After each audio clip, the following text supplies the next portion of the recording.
आप भी अपने और अपने परिवार के स्वास्थ्य को लेकर चिंतित हैं? क्या आप चाहते हैं कि आपके परिवार का हर सदस्य स्वस्थ और खुशहाल रहे?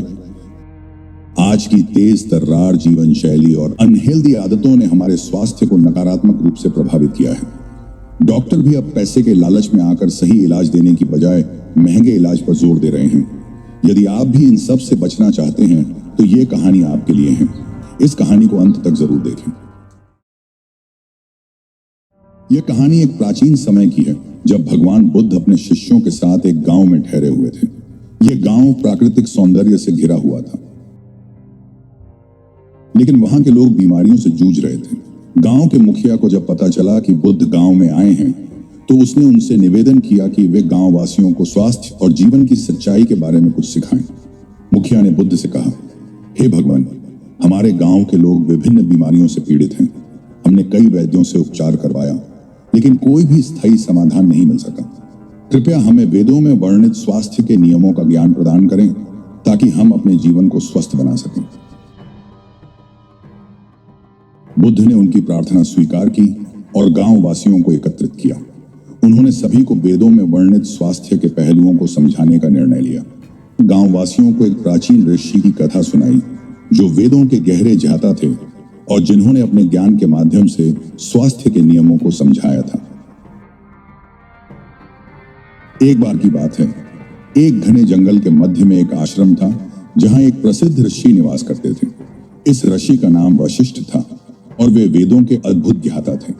उनके पास कई शिष्य शिक्षा प्राप्त करने आते थे, लेकिन एक दिन एक शिष्य जिसका नाम आर्यन था, उनके पास आया और बोला, गुरुदेव, मैं स्वास्थ्य से संबंधित वेदों का ज्ञान प्राप्त करना चाहता हूं, कृपया मुझे मार्गदर्शन दें। ऋषि वशिष्ठ ने उसे 4 स्तंभों की शिक्षा दी, जिन्हें उन्होंने वेदों के आधार पर तैयार किया था। ये 4 स्तंभ थे: आहार, विहार, आचार और विचार। ऋषि वशिष्ठ ने कहा, वेदों में बताया गया है कि हमारा शरीर अन्न से निर्मित होता है, इसलिए आहार का चयन बहुत महत्वपूर्ण होता है। वेदों में सात्विक आहार की महिमा गाई गई है। सात्विक आहार में ताजे फल, सब्जियां, दूध और अन्न आते हैं। ये आहार शरीर को ऊर्जा प्रदान करते हैं, मन को शांति देते हैं, आत्मा को पवित्र रखते हैं। उन्होंने आगे बताया, वेदों में यह भी कहा गया है कि भोजन को चबाकर धीरे धीरे खाना चाहिए। ऐसा करने से पाचन तंत्र सुचारू रूप से कार्य करता है और शरीर में रोगों का निवास नहीं होता।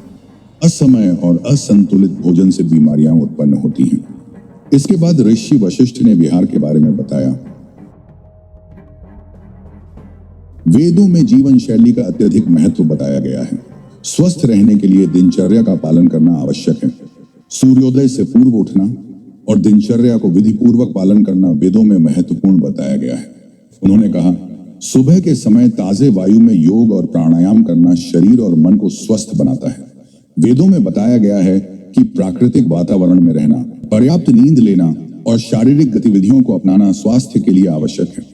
प्रकृति के साथ सामंजस्य स्थापित करने से हमारा शरीर और मन दोनों स्वस्थ रहते हैं। ऋषि वशिष्ठ ने तीसरे स्तंभ के रूप में आचार का वर्णन किया। वेदों में केवल शारीरिक स्वास्थ्य का ही नहीं, बल्कि मानसिक और सामाजिक स्वास्थ्य का भी उल्लेख किया गया है। सत्य, अहिंसा और संयम जैसे नैतिक मूल्यों का पालन करना मानसिक शांति के लिए आवश्यक है। वेदों में कहा गया है कि जो व्यक्ति धर्म और सत्य का पालन करता है, वह आंतरिक शांति और संतुलन प्राप्त करता है। उन्होंने यह भी बताया, आचरण में ईमानदारी, दूसरों की सहायता करना और समाज के प्रति अपनी जिम्मेदारियों का पालन करना भी शामिल है। यह न केवल हमारे मन को शांत करता है, बल्कि हमारे चारों ओर सकारात्मकता फैलाता है, जिससे बीमारियों का खतरा कम होता है। अंत में ऋषि वशिष्ठ ने चौथे स्तंभ के रूप में विचार का महत्व बताया। वेदों में मानसिक शांति और ध्यान को बहुत महत्व दिया गया है। यह कहा गया है कि हमारे विचार हमारी मानसिक और शारीरिक स्थिति को प्रभावित करते हैं, इसलिए हमें अपने विचारों को नियंत्रित करना सीखना चाहिए। उन्होंने कहा, ध्यान और प्राणायाम के माध्यम से हम अपने मन को शांत कर सकते हैं और नकारात्मक विचारों से बच सकते हैं।